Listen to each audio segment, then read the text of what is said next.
Hello dear students, नया topic अपना start हो चुका था वेव ऑप्टिक्स, उसी को अपन कंटिन्यू करने वाले हैं। आज अपना सेकंड लेक्चर रिकॉर्ड कर रहे हैं, दैट इज वेव ऑप्टिक्स का। ठीक है, पहले क्लास में हमने न्यूटन्स कार्पस्कुलर थ्योरी को पढ़ा, हाइजेंस की थ्योरी को पढ़ा। अब उसी को थोड़ा आगे एक्सटेंड करते हुए वेव फ्रंट भी पढ़ा था। तो उसी के आगे का part that is Huygens principle पढ़ेंगे हम।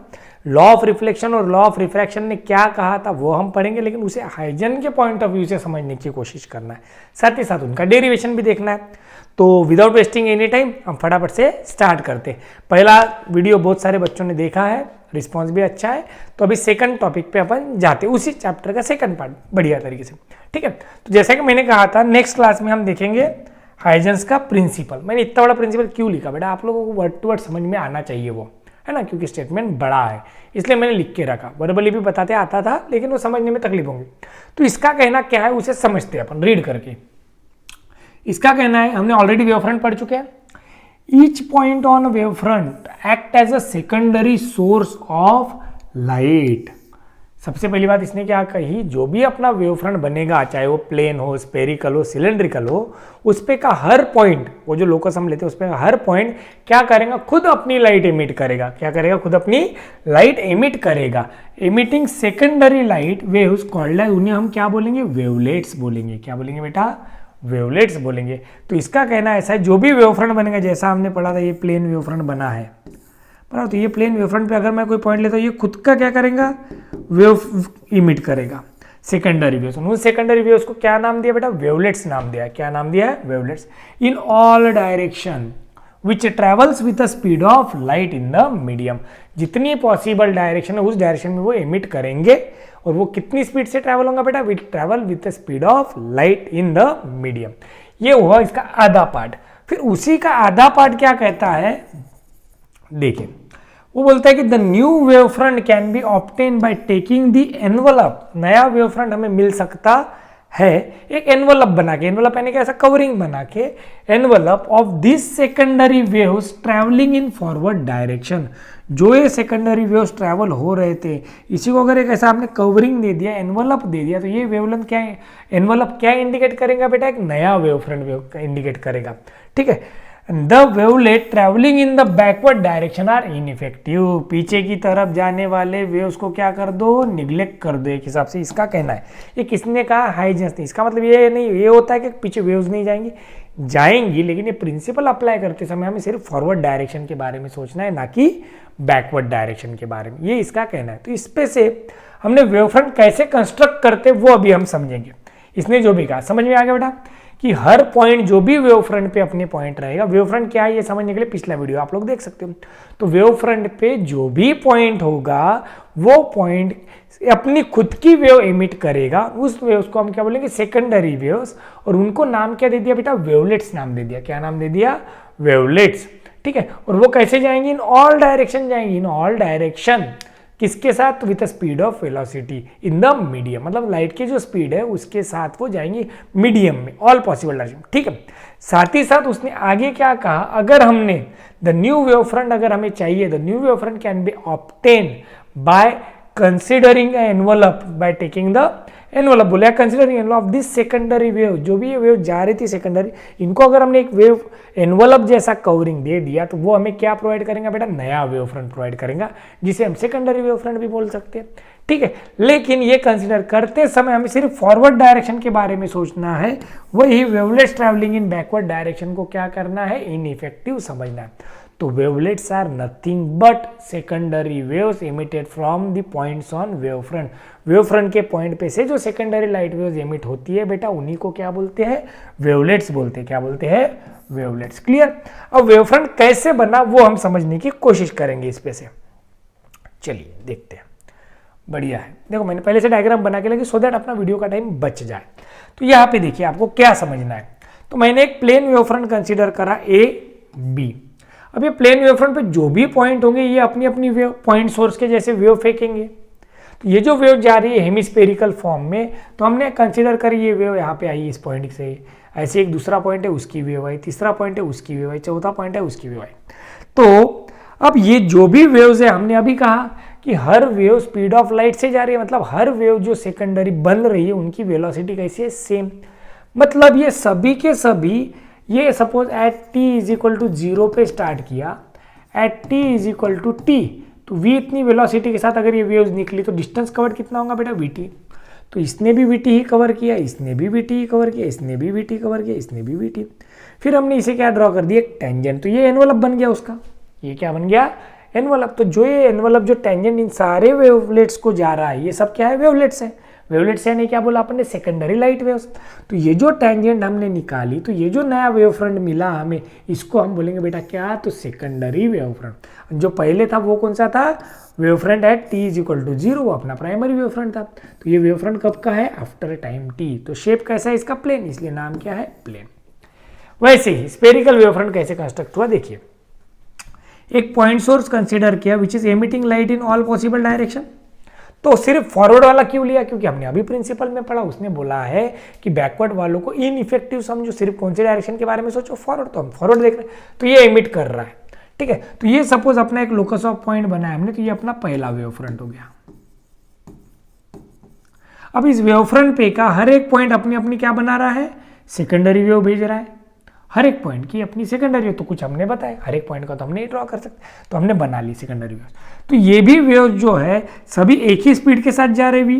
तो ये वेव फ्रंट कब का है, जब टाइम क्या है 0, आफ्टर टाइम टी। हर एक वेव ने कितना डिस्टेंस ट्रैवल किया बेटा, vt।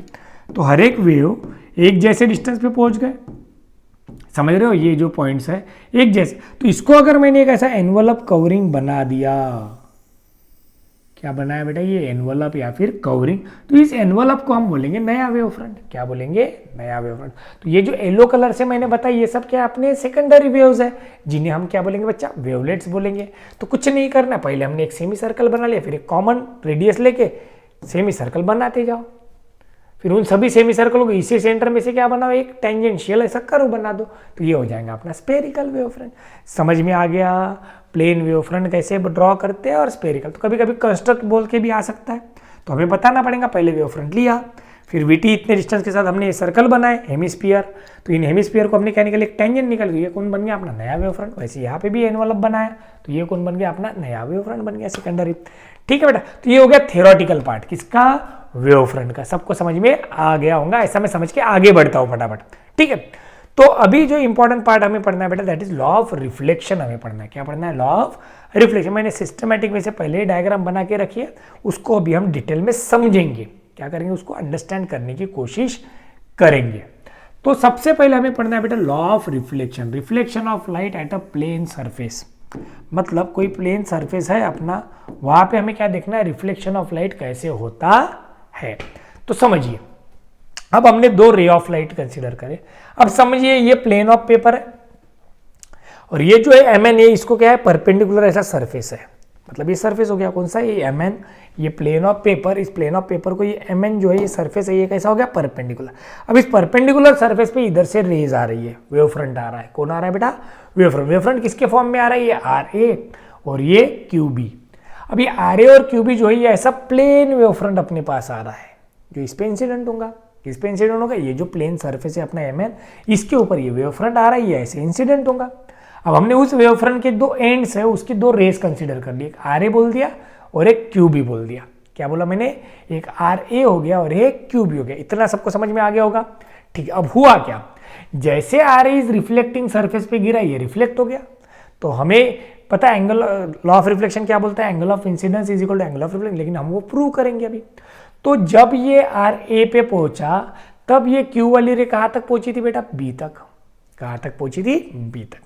अब ये A पे गिरते से ये क्या हो गया, रिफ्लेक्ट हो गया। ये क्या हो गया, रिफ्लेक्ट हो गया। रे RA आया, A से रिफ्लेक्ट हुआ।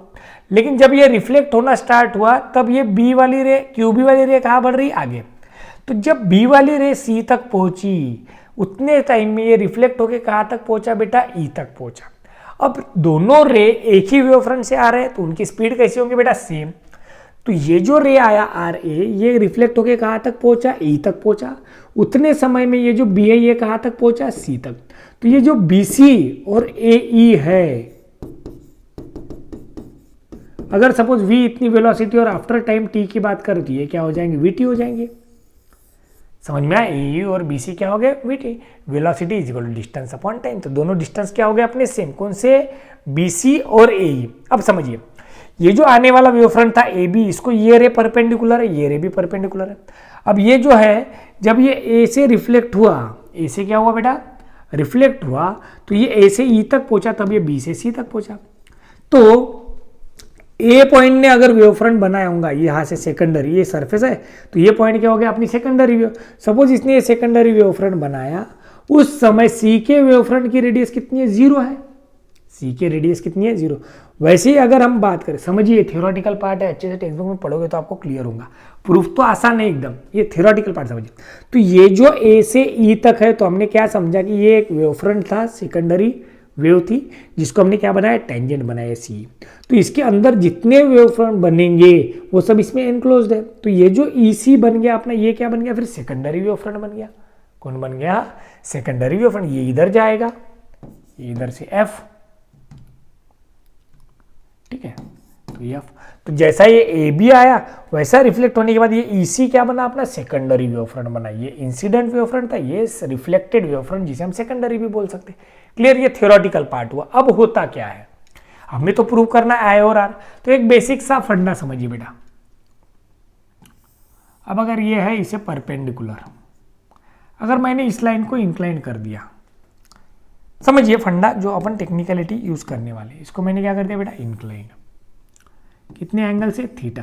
तो ये जो परपेंडिकुलर ये भी कहाँ घूमेगा बेटा, इतना थीटा एंगल से ही घूमेगा। कितने एंगल से घूमेगा, थीटा। तो यही चीज यहां देखिए, यहां एंगल कितना है अपना, आई। एंगल कितना है बेटा, आई है। तो ये तो ए बी को परपेंडिकुलर है ना, बराबर। तो अगर मैं इसको ऐसा रखता था तो ये होता था आर ए, हॉरिजॉन्टल होता था। सपोज ये आर ए था, ये कौन था, बी। अब ये ए बी इधर चला गया, ये आर इधर आ गया, तो यहाँ का एंगल और यहाँ का एंगल क्या हो गया, सेम। तो इसलिए ये जो आई है एंगल, वही एंगल यहाँ पे हमने लिख लिया आई। समझ गए, क्या लिख लिया, आई लिख लिया। क्लियर, ठीक है। वैसे ही सोचिए ये क्यों हुआ, क्योंकि आर ए जो है वो, और ये जो ए ई है, ये ई सी को परपेंडिकुलर है, और आर ए जो है वो किसको परपेंडिकुलर है, ए बी को परपेंडिकुलर है। समझ गए। या फिर आप ऐसा भी समझ सकते हैं कि पी ए परपेंडिकुलर टू क्या है, ए सी। अगर मैं इसको इंक्लाइन कर दूंगा जितने एंगल से, उतने एंगल से ये वाला क्या हो गया, इंक्लाइन हो गया। तो ये भी आई बना, ये भी आई बना। ये इस फंडे पे से क्लियर हो गया होगा, ठीक है। वैसे ही समझिए ये एंगल कितना है भैया, आर। अब ये यहाँ पे परपेंडिकुलर है, यहाँ पे क्या है, परपेंडिकुलर। तो ऐसा समझिए कि अगर ऐसा होता था, ये ई समझ, ये सी समझिए, ये समझिए, ठीक है। तो अगर मैं इसे इंक्लाइन कर दूं, इसे क्या कर दूं, इंक्लाइन कर दूं, तो ये ऐसा हो जाएगा ई सी, और ये जो परपेंडिकुलर ये इधर इंक्लाइन हो जाएंगे बेटा। समझ में आ रहा है। तो ये जो एंगल आर है, ये कितने से होगा बेटा, जितने से ये इंक्लाइन हुआ होगा आर। तो इसलिए ये आर बन जाएगा। कौन बन जाएगा, आर। देखिए जितने से मैंने इसे मूव किया, समझिए यही फंडा समझ में नहीं आता बच्चों को कि यहाँ आया था, यहाँ आए क्यों लिया, है ना, और यहाँ आर था, यहाँ पे आर क्यों लिया। तो यही समझने के लिए देखिए, है ना। तो ये ई सी था, करेक्ट, ई सी था। ई को परपेंडिकुलर लाइन कौन सी है, ई ए। चलिए अब अगर मैं इसे इंक्लाइन कर दूं, यहाँ पे देखिएगा, अब इसे अगर मैं इंक्लाइन कर दूं तो ये इधर जाएगा ना। तो ये कितने से इंक्लाइन हुआ, आर से। तो अपने आप यहाँ एंगल कितना बनेगा इसका, आर। मतलब ये एंगल भी क्या है, आर। तो इसलिए ये वाला एंगल क्या बनेगा अपना, आर। इसलिए ये एंगल क्या बन गया बेटा, आर बन गया। क्या बन गया, आर। जितने से आप परपेंडिकुलर को हिलाओगे उतने ही उसका बेस हिलेगा, तो इसलिए ये क्या बन गया, आर। तो ये क्लियर हो गया। चलिए, तो यही मेन था समझाना। बहुत सारी थ्योरी है इसमें, सिर्फ ये डेरिवेशन ही नहीं है, बहुत सारी क्या समझनी है, थ्योरी। तो ये हो गया। अब इसके बेसिस पे हम क्या करेंगे, इसको प्रूफ कर देंगे पहले कि आई और आर क्या होने चाहिए, सेम होने चाहिए। तो कैसे होंगे, तो यहां से हमें क्या दिख गया कि बी ए सी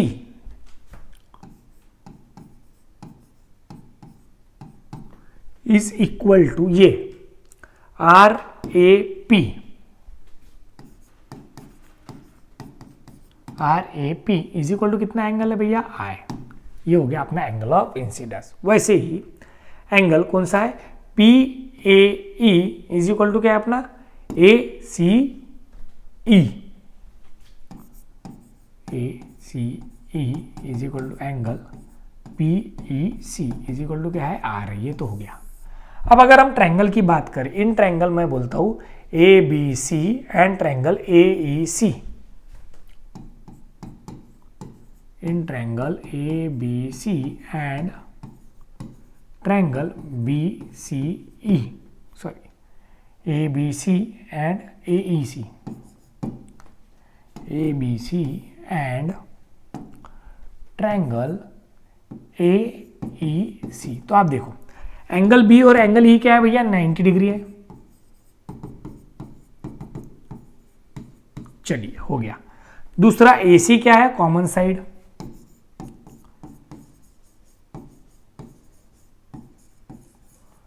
और स्टार्टिंग में हमने पढ़ा ए ई किसके बराबर है, बी सी के बराबर है। Side A C is equal to क्या है, बी सी है।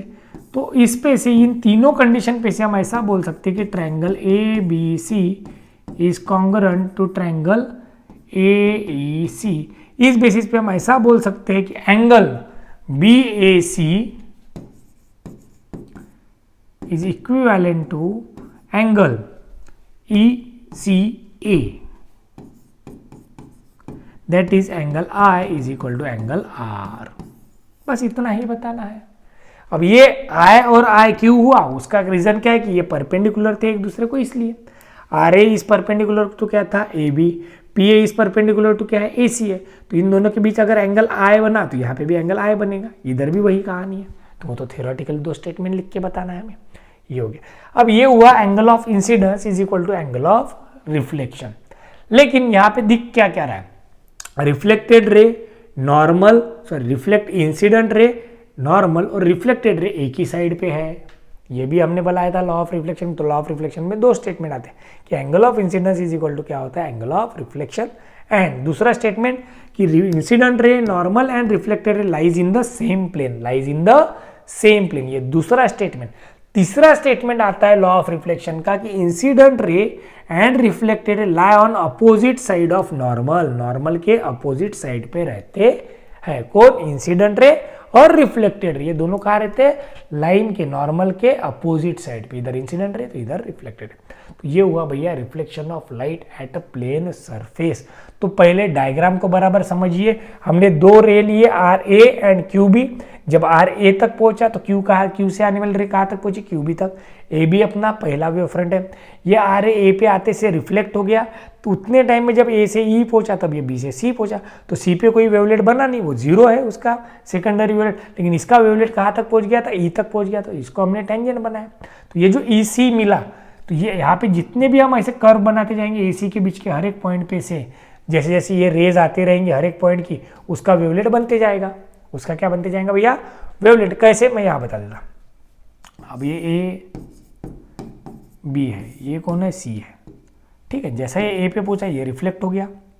अब ये यहाँ पे हर एक रे आते रहेगा थोड़ी थोड़ी देर बाद, तो हर एक का क्या बनेगा, ऐसा वेव रिफ्लेक्शन ऐसे बनते जाएंगे। तो ये इनको ऐसा टेंजेंट निकालेंगे तो ये कौन बन गया, ई पॉइंट। क्या बन गया, ई पॉइंट। तो ये हुआ अपना ई पॉइंट। क्लियर। फिर हमें क्या दिखा, बाय ज्योमेट्री से समझा हमने। आर ए पी कितना है, आए, तो ये पी ए परपेंडिकुलर टू ए सी था, आर ए परपेंडिकुलर टू क्या, ए बी है। तो ये परपेंडिकुलर वालों का एंगल ऐसा आई से शिफ्ट हुआ, तो ये भी इधर शिफ्ट हो सकता है। तो इस पे से हमने बोल दिया कि आर ए पी किसके बराबर है, एंगल बी ए सी के बराबर है। वैसे ही इधर ये आर और ये आर, मैंने वो एक्सप्लेनेशन दिया है, उसको आप बराबर समझोगे। तो ये आर और आर कैसे लिया वो समझ गया। फिर दो ट्रायंगल सिलेक्ट करे हमने और एक कंडीशन बी सी किसके बराबर है, ए ई के, और वो कितना बना, वी इंटू टी। फिर हमने लिया ट्रायंगल ए ई सी यानी ए बी सी, तो बी और ई एंगल कितना है, 90। ए सी क्या है, कॉमन साइड, और A C is equal to क्या है, बी सी। तो ये A is equal to B C. इस बेसिस पे हमें ये पता चला कि दोनों ट्रायंगल क्या हो गया, कॉन्करेंट। तो उस बेसिस पे हमने बोल दिया एंगल क्या हो गया, सेम। अब यहाँ पे दिख क्या रहा है, और बहुत सारी चीजें।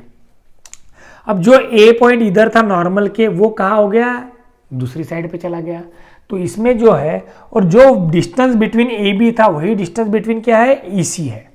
ए बी और ई सी के बीच का डिस्टेंस कैसा है, सेम। तो इस पे से ये लॉजिक लगाया है जन ने कि जो इमेज है जैसी थी वैसी ही दिखेंगी अगर रिफ्लेक्टिंग सरफेस है तो मतलब एक्चुअल इमेज ही अपीयर होंगी। लेकिन जैसा हम मिरर के सामने खड़े होते हैं हमें एक्चुअल दिखते हैं, लेकिन अपनी राइट हैंड साइड क्या बन जाती है, लेफ्ट साइड, और लेफ्ट हैंड साइड क्या बन जाती है, राइट साइड। तो वैसा ही यहाँ पे हुआ, रे जो इस साइड पे थी वो इस साइड पे चली गई, यहाँ पे भी वैसे इस साइड की रे इस साइड पे चली गई, इसलिए अपना राइट हैंड साइड क्या बन जाता है, लेफ्ट हैंड साइड, और लेफ्ट हैंड साइड क्या बन जाता है, राइट हैंड साइड, अगर प्लेन रिफ्लेक्टिंग सरफेस है तो।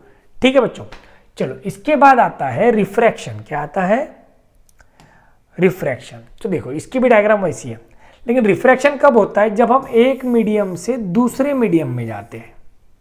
एक मीडियम से कहा जाते हैं बेटा दूसरे मीडियम। तो यहां पे भी एक चीज ध्यान रखिए, एक टर्म थी रिफ्रैक्टिव इंडेक्स, इसे एन से डिनोट कर दिया। ये होता है speed of light upon velocity of light in a medium, जो भी मीडियम होगा उसमें। ये रिफ्रैक्टिव इंडेक्स की क्या है भैया, डेफिनेशन है। तो आप समझने की कोशिश करो। हमने यहाँ लिया एक मीडियम 1 एक मीडियम 2, इसका रिफ्रैक्टिव इंडेक्स n1, इसका n2, इसमें वेलोसिटी v1, इसमें वेलोसिटी v2। अब ये रिफ्रैक्टिंग सरफेस यानी कि जैसे पानी के ऊपर रे आया तो अंदर जाके उसका डायरेक्शन क्या हो जाता है, चेंज हो जाता है। तो यहाँ पे भी हमने एक प्लेन वेव फ्रंट कंसीडर करा a डैश। ये बोलो, अगर आपको a डैश ये नाम नहीं, आपको वही नाम रखना है तो आप इसको भी बोल सकते हो RAQB। तो इधर से रे आया RA, इधर से रे आया QB, बराबर। तो जब ये A पे पहुंचा तब ये B पे पहुंचा, A के जाने के बाद ये दूसरे मीडियम में क्या हो गया, ट्रांसफर हो गया। तो इसको बोलते हैं रिफ्रैक्शन होना।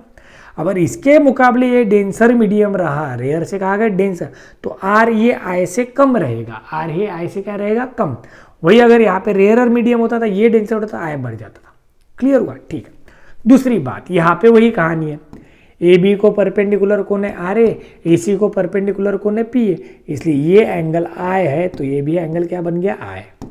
अब ये जो नॉर्मल के साथ एंगल बना, ये बना एंगल ऑफ रिफ्रैक्शन। क्या बना, एंगल ऑफ रिफ्रैक्शन। अब यहाँ पे भी 90 डिग्री है, तो ये अगर R से शिफ्ट हुआ तो ये भी कितने से होना चाहिए, शिफ्ट R से शिफ्ट होना चाहिए। तो ये हमें दिखने वाली बात है। क्लियर हो गया इतने से। अब होता क्या, तो ये जो C टेंजेंट निकल, फिर से जब ये B से C पहुंचा होगा तब ये A से कहाँ पहुंचा भैया, E। अब ये दोनों सेम नहीं है, अब ये दोनों सेम नहीं है। तो ये जब A से E पहुंचा तब ये कहाँ पहुंचा, B से C। क्यों सेम नहीं है, क्योंकि दोनों की वेलोसिटी क्या है, अब डिफरेंट है। कौन डिफरेंट है भैया, वेलोसिटी। तो ये हो गया ज्योमेट्री। अब हमें प्रूव करना है कौन, तो लॉ ऑफ रिफ्रैक्शन। तो हमने इस ट्रायंगल दिखे, इन ट्रायंगल ये ABC एंड इधर नीचे का ट्रायंगल AEC। चलिए, तो यहां पे मैंने साइन I लिया। साइन I क्या होगा, अपोजिट अपॉन हाइपोटेनस। तो अपोजिट क्या है, BC अपॉन AC। BC कितना है, V1 इंटू T। AC तो AC ही पकड़ो, ठीक है। वैसे इस ट्रायंगल में साइन R लिया। साइन R क्या होता है, अपोजिट AE है, AE अपॉन AC। तो ये है V2 into T upon AC। अब इन दोनों का रेशो ले लिया, sine I by sine R। तो ये क्या हो जाएगा, V1T upon V2T। T cancel, AC तो कैंसिल ही हो गए, मतलब ये आ गया V1 बाय V2। कौन, sine I by sine R is equal to V1 by V2। अब इस पे से हमें क्या दिख रहा है, N is inversely proportional to VC, तो कांस्टेंट है, तो मतलब N2 बाय N1। तो ये N1 इधर चला जाएगा, तो हम ऐसा भी लिख सकते हैं, N1 sine I is equal to N2 sine R। तो ये हो गया लॉ ऑफ रिफ्रैक्शन। क्या हो गया, लॉ ऑफ रिफ्रैक्शन। तो लॉ ऑफ रिफ्रैक्शन में क्या दिखता है हमें जनरली, लॉ ऑफ रिफ्रैक्शन में क्या होता है, जब मीडियम चेंज होता है तो इमेज बदल गई, स्पीड भी बदल गई, बराबर है, और डायरेक्शन भी क्या हो गई, चेंज, साइड भी नॉर्मल की उस साइड चला गया। तो यहाँ पे लैटरल इन्वर्जन होता है। क्या होता है बेटा, लैटरल इन्वर्जन। क्लियर, ठीक है। तो ये हुआ, जैसे अपन वाटर में इमेज देखते हैं अपनी, तो थोड़ी अलग दिखती है, धुंधली से ऐसी फैलती हुई दिखती है, क्योंकि स्पीड ऑफ लाइट भी क्या हो गई, चेंज, बराबर है। मीडियम की रिफ्रैक्टिव इंडेक्स भी क्या है, डिफरेंट है, इस कारण वो चेंजेस हमें ऑब्जर्व होते हैं। क्लियर, चलिए, तो ये हुआ कौन सा, रिफ्रैक्शन को। सिंपल है बेटा। क्या आया था अपने पास, AB प्लेन वेव फ्रंट आया था, इधर से RA रहे, इधर से QB रहे। जब ये A से E गया दूसरे मीडियम में, तब ये B से C पहुंचा। इस मीडियम की स्पीड V1 थी, तो V1 इंटू T टाइम में, तो T टाइम में A से E पहुंचा। तो सपोज AE पे हमने ऐसा सर्कल बनाया, जिसे हमने क्या ली, C से टेंजेंट ड्रॉ करी। क्यों, तो ये सब क्या बनेंगे यहाँ पे सेकेंडरी वेवलेट बनेंगे, तो उसको हमने एक टेंजेंट डाली तो ये सेकेंडरी वेव फ्रंट बन गया जिसे हमने बोला रिफ्रैक्टेड वेव फ्रंट। तो रिफ्रैक्टेड वेव फ्रंट और ये कौन सा था, इंसिडेंट वेव फ्रंट। अब इसकी साइड क्या हो गई, चेंज, एंगल भी क्या हो गई, चेंज, तो इमेज पे भी फर्क पड़ेगा। वहां पे क्या था, एक्चुअल इमेज वैसे के वैसे दिखेंगे, यहाँ पे क्या दिखेंगी, इन्वर्टेड दिखेंगी, क्या दिखेंगी, इन्वर्टेड दिखेंगी इमेज। क्लियर। तो फिर ट्रायंगल ये आया था और ये आया था, ये क्यों होता है, हमने परपेंडिकुलर वाले कंसेप्ट से समझ लिया। एक को अगर कोई चीज परपेंडिकुलर, इसको जितना, इस एंगल को जितना घुमाओगे उतना ये परपेंडिकुलर घूमेगा। ठीक है, तो ये एक चीज हो गई। तो इन ट्रायंगल ए बी सी, ये भी राइट एंगल ट्रायंगल, ए सी भी राइट एंगल, तो दोनों के लिए हाइपोटेनस कौन सी है, ए से सी। तो हमने दोनों में साइन आई साइन आर का फॉर्मूला लगा, sine I by sine R, V1/V2 है। V और रिफ्रैक्टिव इंडेक्स में क्या रिलेशन है, तो उल्टा होता है, तो sign V1/V2 is equal to क्या आ गया, N2/N1। अब ये जो रिफ्लेक्शन और रिफ्रैक्शन है बेटा, इसकी थ्योरी एक बार जरूर पढ़ने की कोशिश करना। मैंने जो पढ़ाते पढ़ाते बहुत सारी बातें की वो उसमें है, और उस पर छोटे छोटे क्वेश्चंस बन सकते हैं कि उसमें रियल इमेज ही क्यों दिखी, इसमें लैटरल इन्वर्जन ही क्यों दिखा, वहाँ पे एक्चुअल साइज दिखी, यहाँ पे ऑब्जेक्ट की साइज चेंज हो रही है, ऐसा क्यों हो रहा है, क्योंकि देखो वेव फ्रंट की साइज चेंज हो गई, ये सेम नहीं रहा, साइज क्या हो गई, चेंज। तो इसलिए इमेज की जो साइज है वो अलग दिख सकती है, कब, रिफ्रैक्शन में। रिफ्लेक्शन में ऐसा बोला क्या हमने, नहीं, हमने बोला था एक्चुअल साइज दिखेंगे। तो ये है भैया क्या, तो refraction of light at plane boundary, और वो था reflection of light at plane boundary. तो डायग्राम पे से कंसेप्ट को अच्छे से समझ लोगे तो आसान हो जाएगा। क्लियर, ठीक है। चलिए, तो this is it from my side. आज का वीडियो छोटा है क्योंकि कंसेप्ट थोड़े से क्रिटिकल है, तो थ्योरी बहुत डिटेल में पढ़ना पड़ेगा आप लोगों को, क्योंकि एक साथ दे दिया है तो उसके पॉइंट्स पता चाहिए। समझ में आ गया होगा। तो हाइजेंस प्रिंसिपल हमने आज पढ़ा, और हमने साथ ही में पढ़ा भैया कि वेव फ्रंट कैसे बनाते है। किसी को नहीं समझा होगा तो सपोज मैंने ये प्लेन वेव फ्रंट ले लिया, इस पर मैंने पॉइंट कंसीडर कर लिए, और हर एक पॉइंट का मैंने एक हेमिस्फीयर बनाना शुरू किया, और इन सबको मैंने क्या निकाल दी, टेंजेंट, तो ये हो गया मेरा नया वेव फ्रंट। ऐसे स्पेरिकल वाले केस में हर एक जगह मैंने एक सेंटर लेके एक जैसी रेडियस के वेव फ्रंट बनाए, और इनका जो भी वेवलेंथ का एनवलप बनेगा उसे हम बोलेंगे सेकेंडरी वेव फ्रंट। क्या बोलेंगे भैया, सेकेंडरी वेव फ्रंट। क्लियर है। तो this is it from my side. तो इतना आप लोग पढ़ लीजिए, और जो भी आपके फ्रेंड्स होंगे उनके साथ शेयर कीजिए, जमता होगा तो, है ना। 27 फरवरी से एक ऑफलाइन 60 डेज की बैच स्टार्ट हो रही है। जिन भी बच्चों को इंटरेस्ट होगा वो मुझे बताइए, ठीक है, तो वो लोग ज्वाइन कर सकते हैं। तो thank you so much for details. आप मुझे मेरे नंबर पे पर्सनली मैसेज कीजिए, मैं आपको बता दूंगा। उसमें मैं सिर्फ 30 स्टूडेंट्स लेने वाला हूँ, जिनको मैं श्योर शॉट 70 में से 50 के ऊपर मार्क्स कैसे आएंगे उस हिसाब से पढ़ाने वाला हूँ। तो जो भी बच्चे इंटरेस्टेड होंगे प्लीज़ ज्वाइन दैट बैच, ठीक है। Thank you so much.